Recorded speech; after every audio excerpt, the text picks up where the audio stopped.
O tema desse estudo, irmãos, é firmados na rocha, a vida que permanece em Cristo.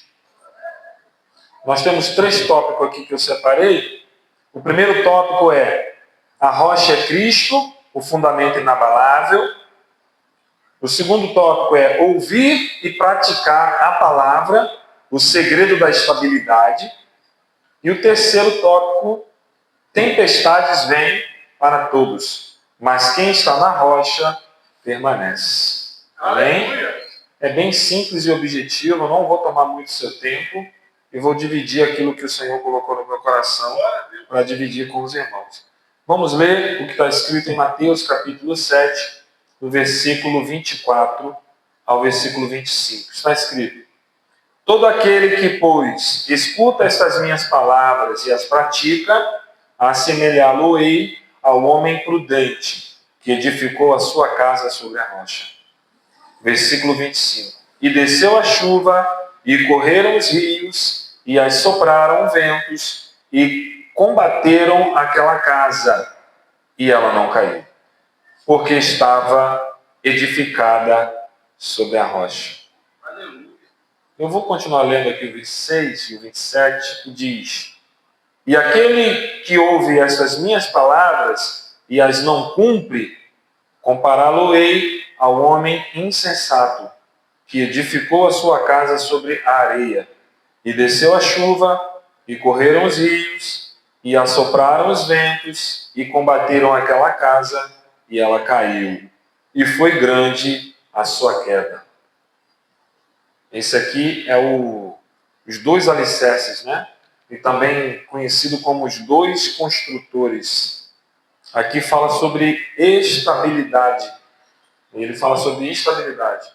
Estabilidade aqui não só na vida secular, mas também na vida espiritual, né? Nós temos, muitas das vezes a gente separa algumas coisas. Tem coisas que não tem como separar da vida espiritual.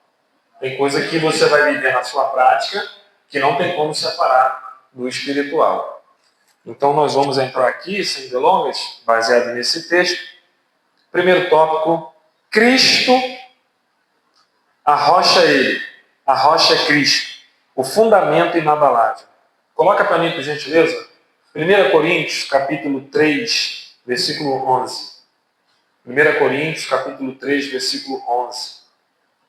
O que está escrito: porque ninguém pode pôr outro fundamento além do que já está posto, o qual é Jesus Cristo.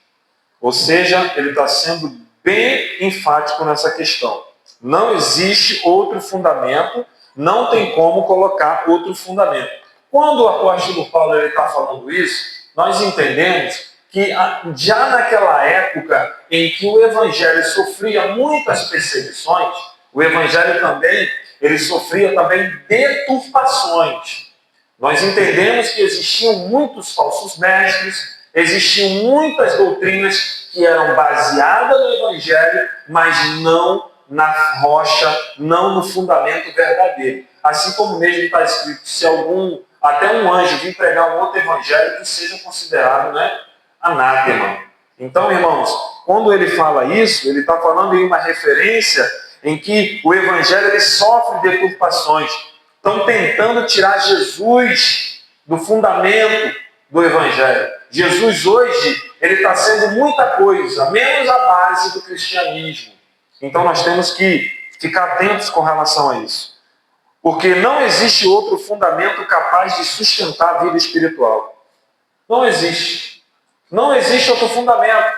Cristo é a base sólida que sustenta a vida espiritual.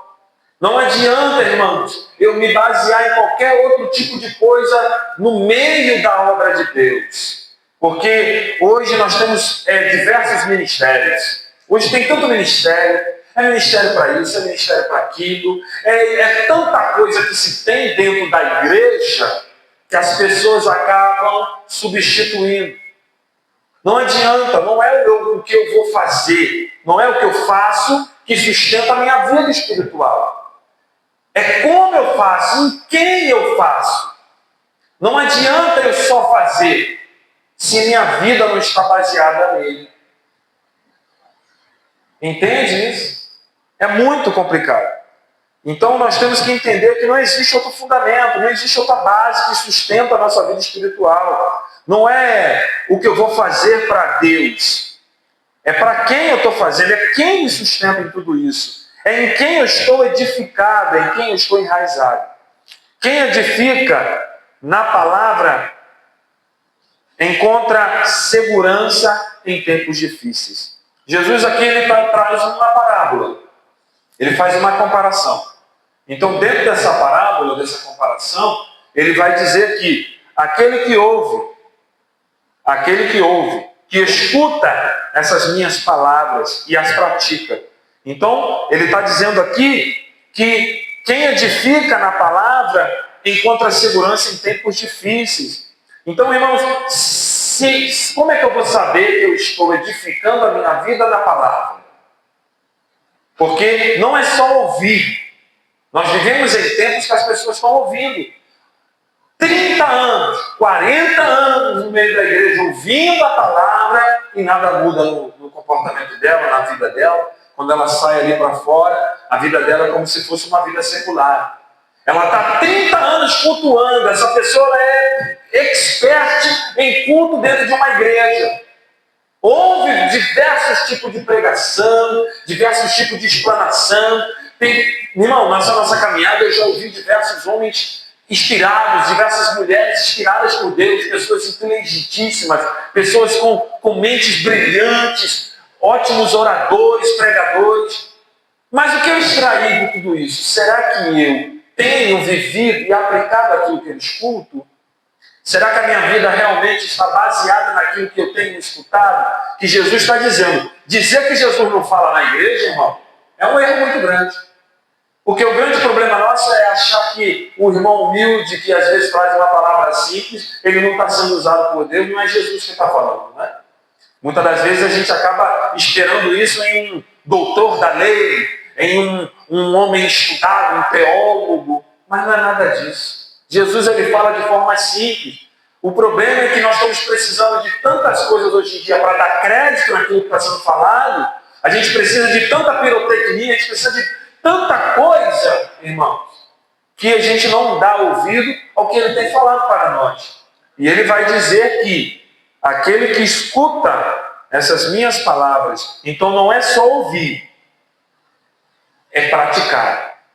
A Bíblia ela fala sobre essa questão. Ela diz que não sejamos só ouvintes, mas que praticantes. Porque ouvir, todo mundo ouve. O Evangelho hoje, ele é ouvido por todo mundo. Hoje você entra nas redes sociais, tem vídeos de Evangelho. Você vai em todas as plataformas de redes sociais, está todo mundo falando. Na televisão se fala do Evangelho. Nas novelas se fala do Evangelho. O Evangelho está sendo falado em tudo quanto é lugar. As pessoas estão ouvindo. Mas será que estão praticando? Aí é onde entra o problema, né? Porque praticar, agora vai entrar uma questão que requer esforço, né? Praticar o Evangelho que se ouve é um outro tipo de Evangelho. Cristo é a pedra rejeitada pelos homens, mas escolhida por Deus. Coloca aí, por gentileza, 1 Pedro, capítulo 2, o versículo 4 ao versículo 6. Olha o que está escrito na palavra de Deus. A rocha é Cristo, o fundamento inabalável. 1 Pedro, capítulo 2, do versículo 4 ao 6, nós vamos ler. E chegando-vos para ele, a pedra viva, reprovada na verdade pelos homens, mas para com Deus eleita e preciosa. Vós também, como pedras vivas, sois edificados, casa espiritual e sacerdócio santo, para oferecer sacrifícios espirituais, agradáveis a Deus por Jesus Cristo. Pelo que também na Escritura se contém, este ponho em Sião a pedra principal, da esquina, eleita e preciosa, e quem nela crer não será confundido. Aleluia! Glória a Deus! Irmãos, Cristo é a pedra rejeitada pelos homens, mas escolhida por Deus. Eu lembro de que quando ele vai falar sobre o tempo, que ele está falando do seu próprio corpo, mas ele faz menção ao templo que levou anos para ser edificado, quando ele fala que, em 3 dias eu derrubarei e edificarei.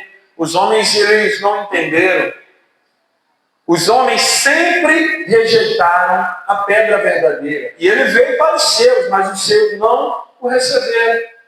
Então, irmãos, não é difícil entender que os homens vão rejeitar essa pedra. Mas ali eu achei interessante que dentro do contexto desse versículo, ele vai chamar que nós somos pedras vivas. Nós somos pedras vivas. Pedras eleitas, nós somos vivas nele. Irmãos, nós não somos qualquer tipo de pedra, nós somos pedras que compõem o edifício. Porque quando nos juntamos, aquele edifício ele cresce, ele toma corpo. E essa pedra, esse edifício, que é a junção de muitas pedras, está baseado no alicerce que se chama Jesus Cristo de Nazaré. Ele é a nossa rocha, ele é o fundamento inabalável. E quem está em Cristo não se abala com qualquer coisa. Aleluia. Quem está em Cristo não balança com qualquer coisa. Irmãos, eu não sei, irmãos, o que está acontecendo. Eu não sou um crente muito antigo. Porém, eu já tenho alguns anos na caminhada.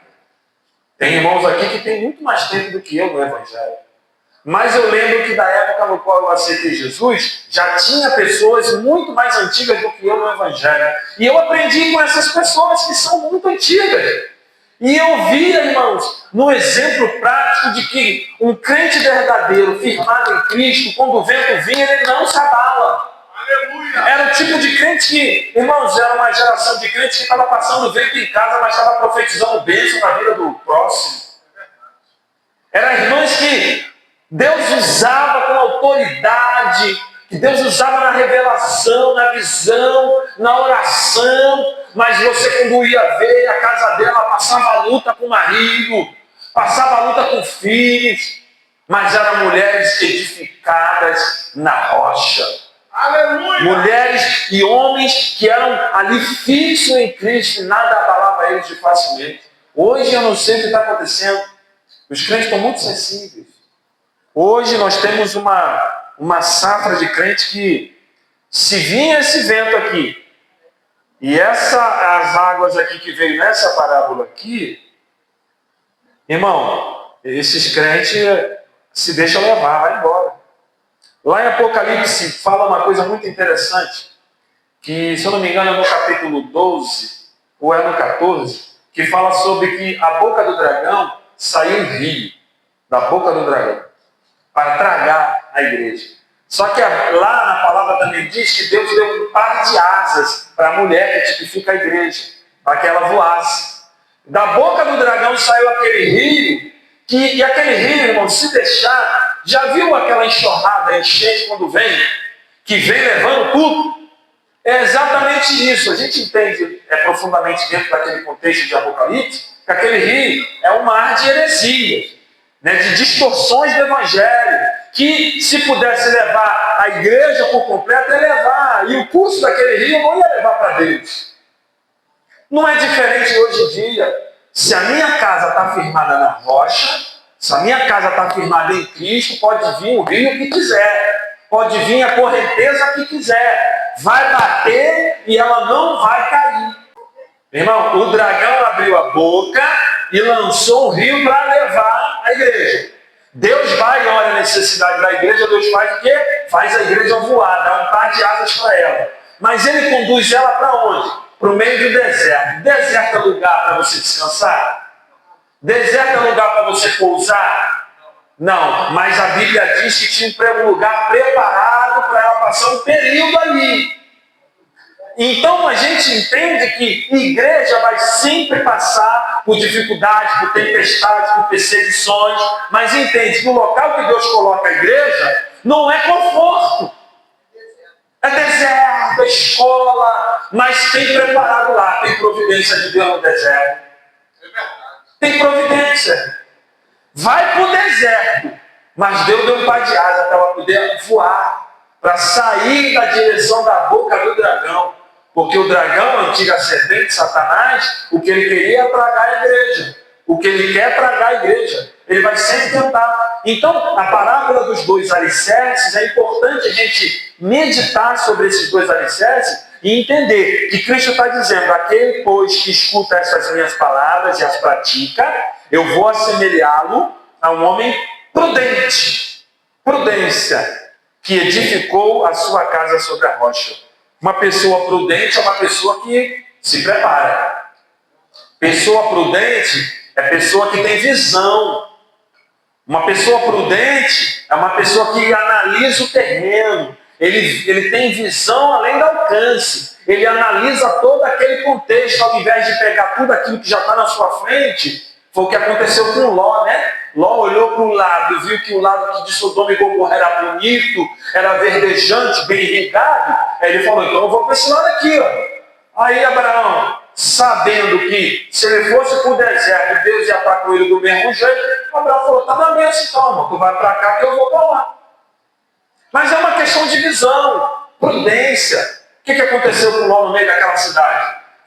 Ló não se deixou corromper, isso aí é bem claro. Mas a sua casa, coitado, não sobreviveu. Olha o dano que foi causado. Entende, irmão? Que um homem prudente, ele tem que analisar, irmão, o terreno, ele tem que analisar o contexto, ele tem que saber, ele tem que ter visão para saber onde ele vai construir a casa dele. O negócio é que a gente às vezes olha para certo tipo de terreno e fala: não vou cavar ali não, o negócio é duro. Ninguém quer cavar poço, né, irmão? Porque cavar poço demora, né, até achar água, né? Mas quando acha água, todo mundo fica feliz, começa a transbordar, aí fica tudo tranquilo, né? Eu fico pensando naquela época. Uma vez eu ajudei a cavar um poço. Eu sei como é que é. É difícil demais. Quanto mais tu vai descendo, mais aprofundando o poço, mais sufocado fica, mais terra sai e a ansiedade de ver a água brotar. Então eu entendi uma coisa aqui. Primeiro, escolher o terreno para você construir. Segundo, saber ouvir. E terceiro, colocar em prática o que ouviu. Homem prudente, mulher prudente, sabe o que faz. Sabe como faz. Porque se Cristo não for esse fundamento, essa base sólida, meus irmãos, não tem como. Não tem para onde correr. É fatal o desfecho desta casa. No versículo 26 do capítulo 7 de Mateus, no versículo 26, ele vai dizer: e aquele que ouve estas minhas palavras e não as cumpre, peraí, deixa eu analisar aqui. Aquele que ouve estas minhas palavras e não as cumpre, compará-lo-ei a um homem insensato que edificou a sua casa sobre a areia. Então, mas ele ouviu, não ouviu? Então, o que significa que nem todo mundo que ouve pratica. Nem todo mundo que ouve sabe edificar da forma correta. Então, é por isso que em nosso meio existe tanta discrepância. O evangelho hoje ele tem muita discrepância. Em primeiro lugar, o evangelho ele não é unânime. Dentro do segmento evangélico existem vários tipos de denominações e vários tipos de visão teológica. Isso já é um problema, porque a Bíblia é uma só. Então, por que todo mundo não fala a mesma língua? O que é discrepância dentro do caso aqui de quem ouve e quem não ouve? A questão é, os dois ouviram. Um pratica e o outro não. É uma discrepância. Há uma diferença. Discrepâncias são diferenças. Há diferença. Então, os dois ouviram. E interessante, os dois são construtores.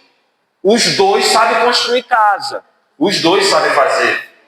A diferença é, o terreno de um não é bom e o terreno do outro é bom. O terreno de um é mais fácil, o terreno do outro é mais difícil.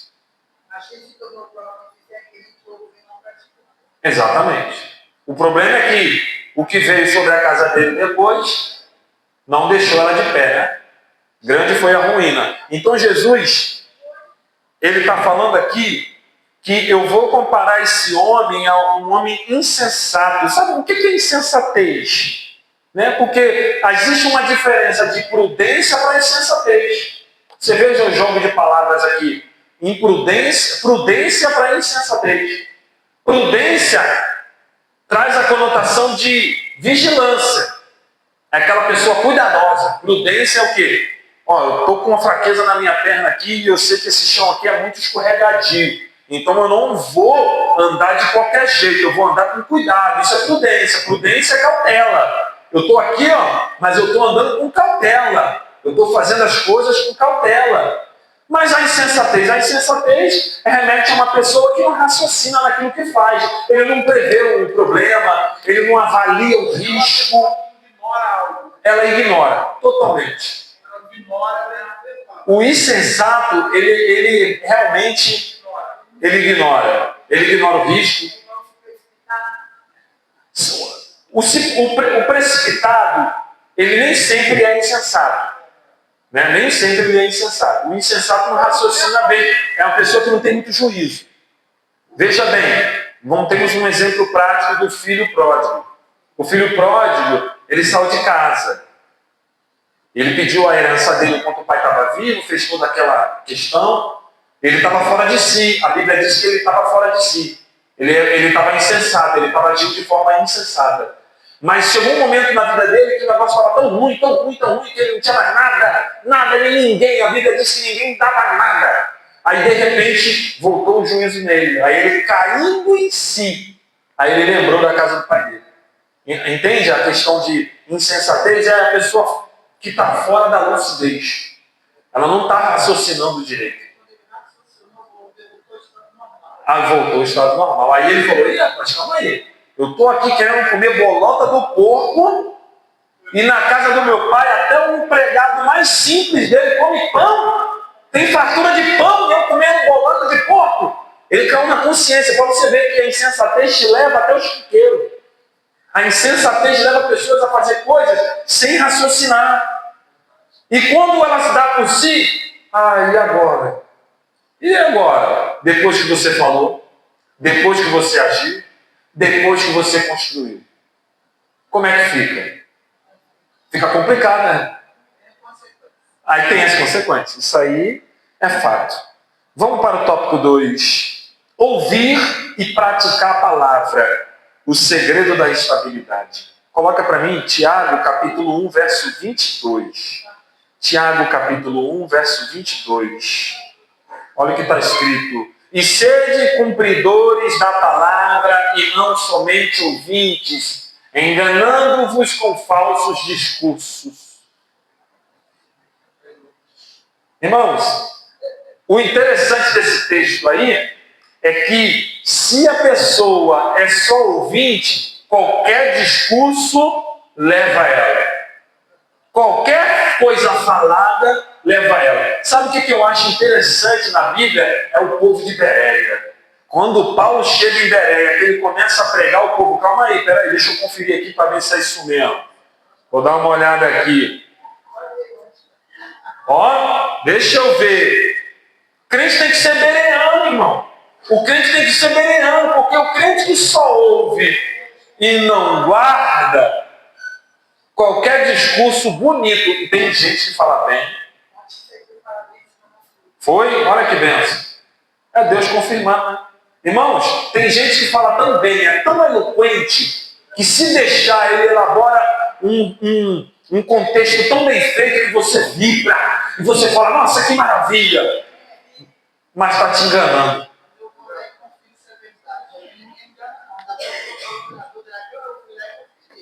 Saiu ou não saiu?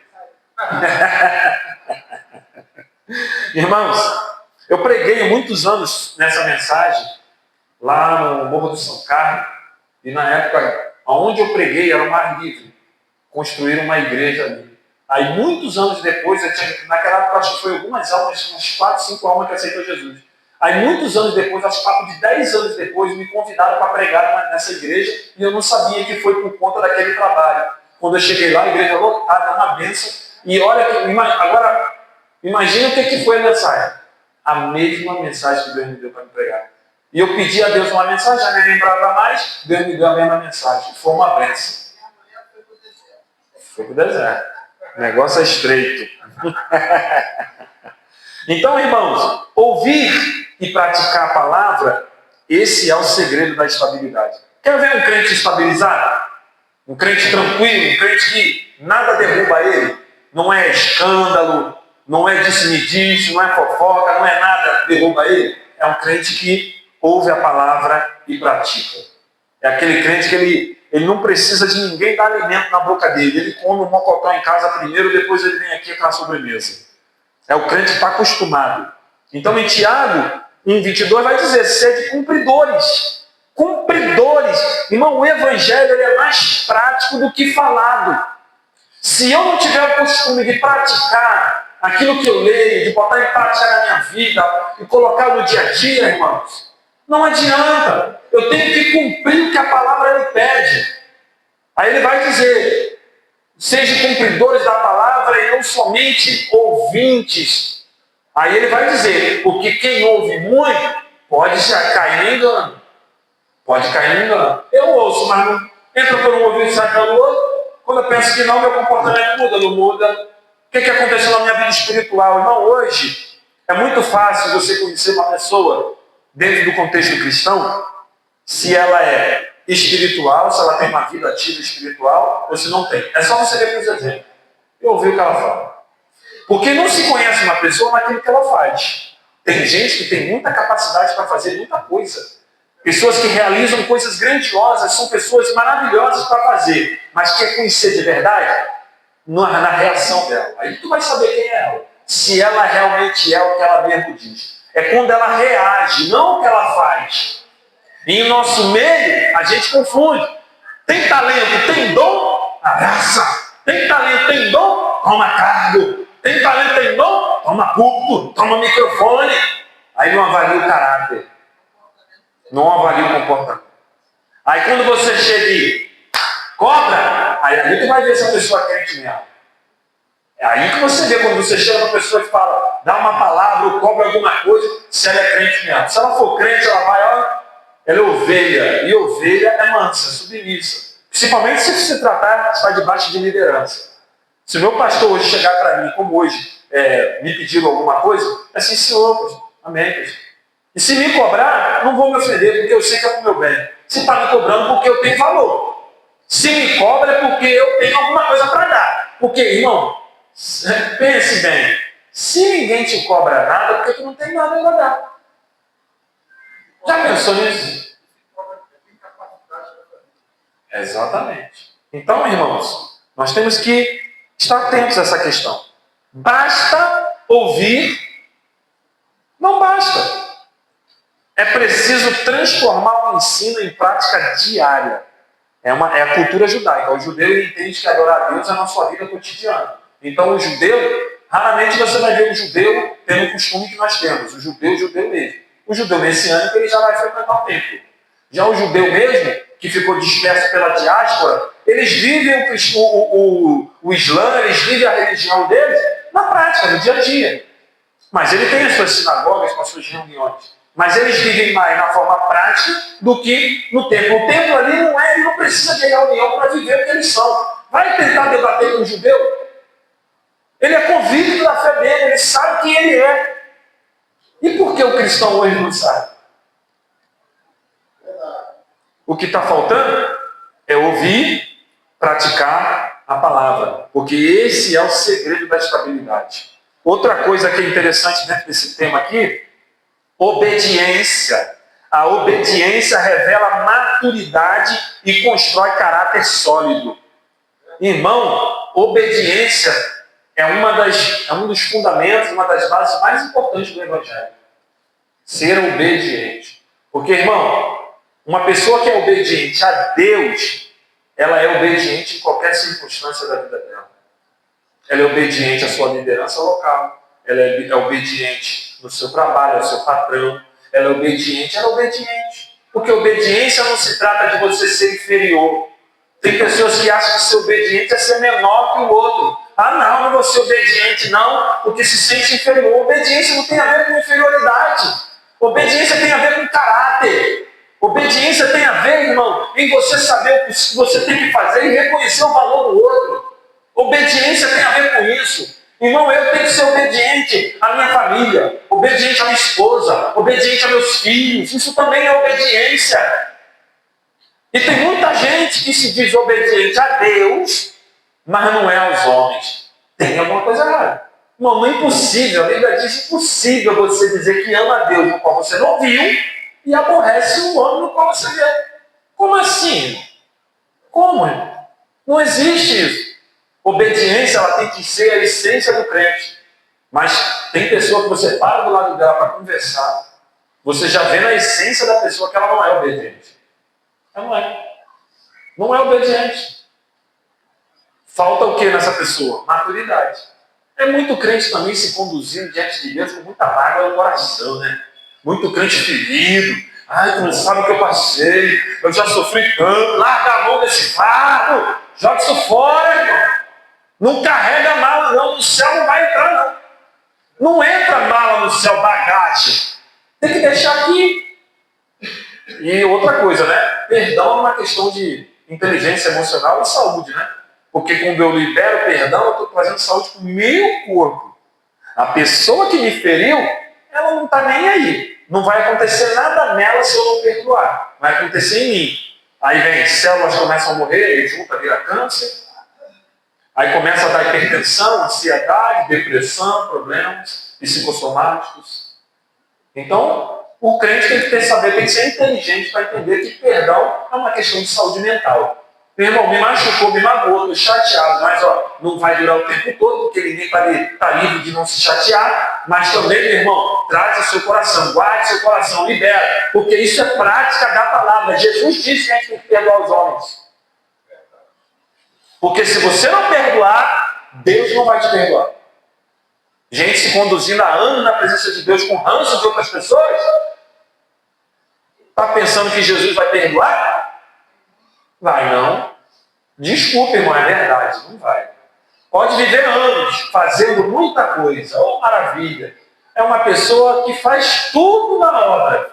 Naquele dia, Jesus vai puxar o histórico e vai falar, e aí? Cheio de mágoa, cheio de ódio, cheio de ranço, indiferença, preconceito.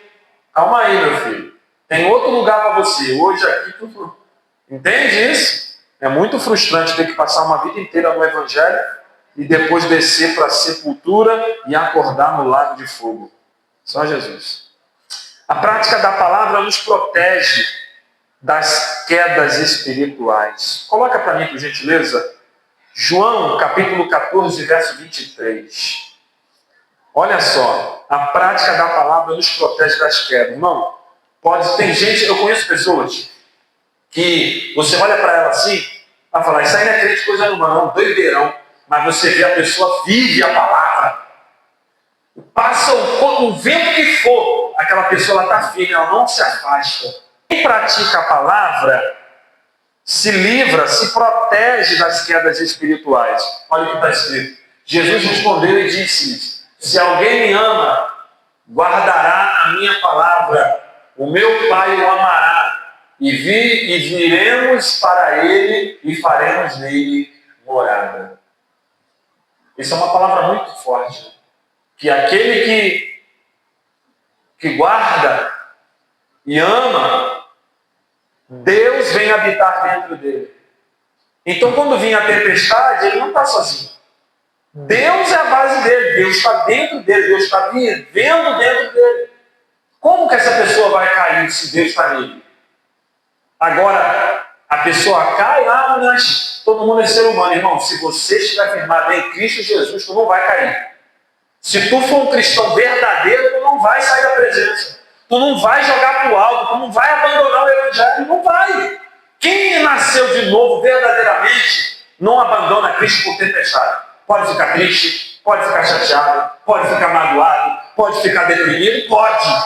Mas não vai abandonar o Evangelho. Não abandona Cristo.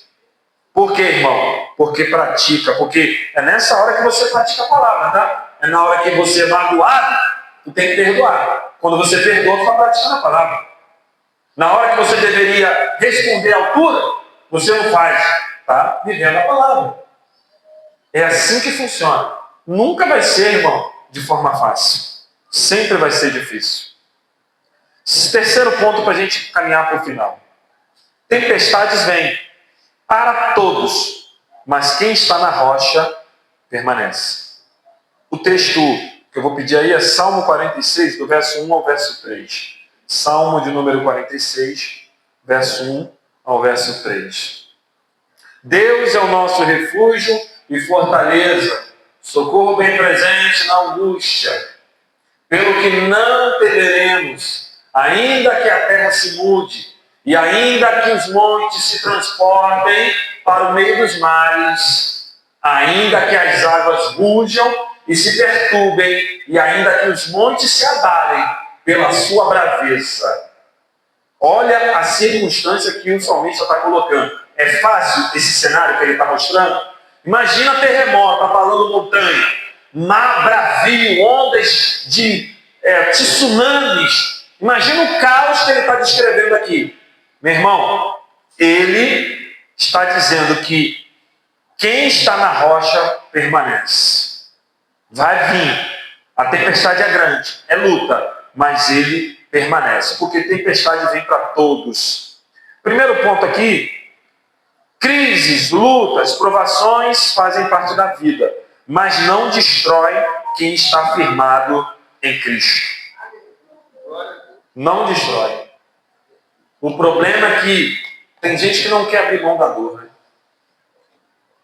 Tem gente, eu não quero ser psicólogo não, tá? Embora a gente tenha um bom conhecimento dessa área, mas tem pessoas que se apegam à dor.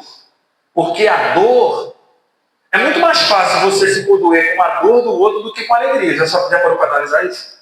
Quer dizer então que você não pode ter nada de bom na tua vida porque as pessoas vão se ofender.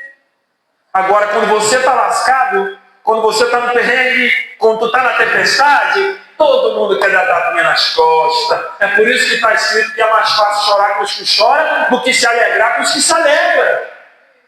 É mais fácil, irmão. Quando está falando isso, é uma crítica que está dizendo, ó, todo mundo só quer chorar porque ele está passando por provação. Mas quando tu está na bênção, as pessoas se ofendem. Tem gente que vira até a cara para até de falar contigo. Tem pessoas que você vai estender a mão, vai ajudar, mas no dia que você estiver precisando, esquece, irmão. Não vai te ajudar, vai virar as costas para você. E isso aí é um fato.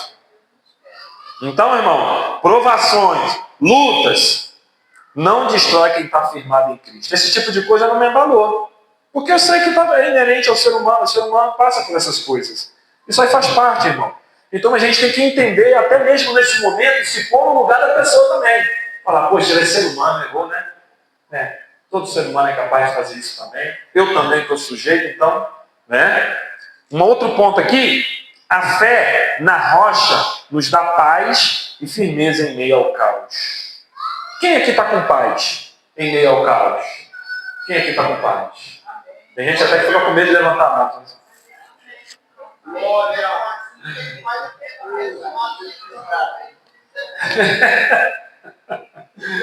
Irmãos, quem está firmado na rocha tem paz em meio ao caos.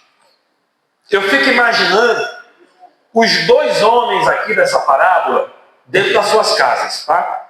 Um estava dentro da casa que foi construída na rocha. O outro estava dentro da casa que foi construída sobre a areia.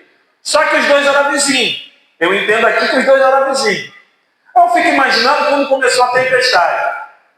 Os dois estão dentro de casa, olhando pela janela e falando, rapaz, que chuva é essa? Olha aqui, que vento tá lindo, meu irmão, olha enchente. Mas eu fico imaginando o camarada da casa na areia, gritando, socorro, me ajuda. Enquanto a casa do outro na rocha está lá, bateu a chuva, veio o vento, tempestade, e ela não caiu. Por mais que, irmãos, você vê que o tempo está feio lá fora, ainda dá uma certa insegurança. Não dá lá no fundinho uma certa insegurança. Mas você não conhece a tua casa? Tu sabe que a tua casa suporta? Então vem a tranquilidade. Então é essa tranquilidade que a gente tem que ter, irmão. Em meio ao caos. Firmeza, porque minha casa está na rocha.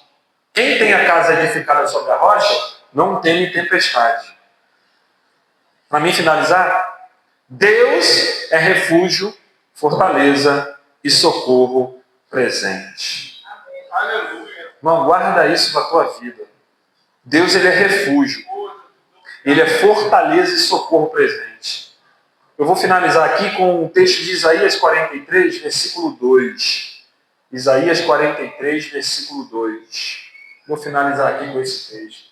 Quando passares pelas águas, estarei contigo. Quando pelos rios, eles não te submergirão.